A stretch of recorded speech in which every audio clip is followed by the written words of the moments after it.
BBC baru tak dapat job description. Ni sebab apa? Sebab dia komplain komponen kerajaan Madani diminta kekal disiplin. Ya, adakah itu yalah mungkin orang nak tahu peranan pengurusi backbenchers club ni YB. Yalah. Saya ingat ahli-ahli parlimen yang ini mungkin rakyat kurang faham sikit lah kan, sebab fungsi apa maksud BBC, backbenchers club semua tu kan. Jadi yang ini kalau dapat undi yang tertinggi sebenarnya daripada ahli parlimen yang kata dia beria. Sebab bila dia keluarkan kenyataan ini kan, maksudnya dia merujuk kepada dua kumpulan lah. Satu kumpulan saya lah yang mempunyai pandangan berbeza supaya rang undang-undang pemisahan peguam negara dengan pendahulu raya itu ditambah baik kan. Tapi yang lebih berbahaya tu, dia bagi komen dan juga ingatan ini, minta kekal berdisiplin ini, dia bagi kepada DAP. Oh ya, dia respon kepada DAP. Dia respon kepada DAP kan. Sebenarnya soal hubungan sesama komponen parti lah dalam kerajaan, yang itu tu bukan di peringkat pengurusi BBC lah, above pay grade pengurusi BBC kan.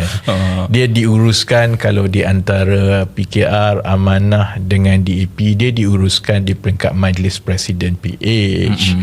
Kalau antara BN, PH, GPS contohnya diuruskan di peringkat Majlis Kerajaan Perpaduan kan. Jadi Zaleha ni belum dapat job description kot. Dia ingat tugas dia ialah untuk menegur dan mendisiplinkan semua yang dalam parlimen tu. Selalunya BBC ni ialah dia jaga kebajikan ahli-ahli parlimen. Dia jadi pengantara di antara ahli parlimen dengan kerajaan. Itu pun bukan yang bersabit dengan dasar sangatlah, kerana memang sudah ada jawatan kuasa rasmi dekat parlimen kan. Ada JKPK, jawatan kuasa pilihan khas JKPK kan, bagi setiap kementerian kan. Jadi tak apa, memang beria dia untuk menjadi pengurusi, beria dia jadi pengurusi BBC ni. Dia macam dekat sekolah lah, kita kan selalu ada prefect yang tunggu kat pagar. 10 minit lagi ni pun dia dah ambil nama. Kan, ada pengalaman kan? Tak, aku bukan prefect lah, aku selalu yang kena rotan tu. Bad boy.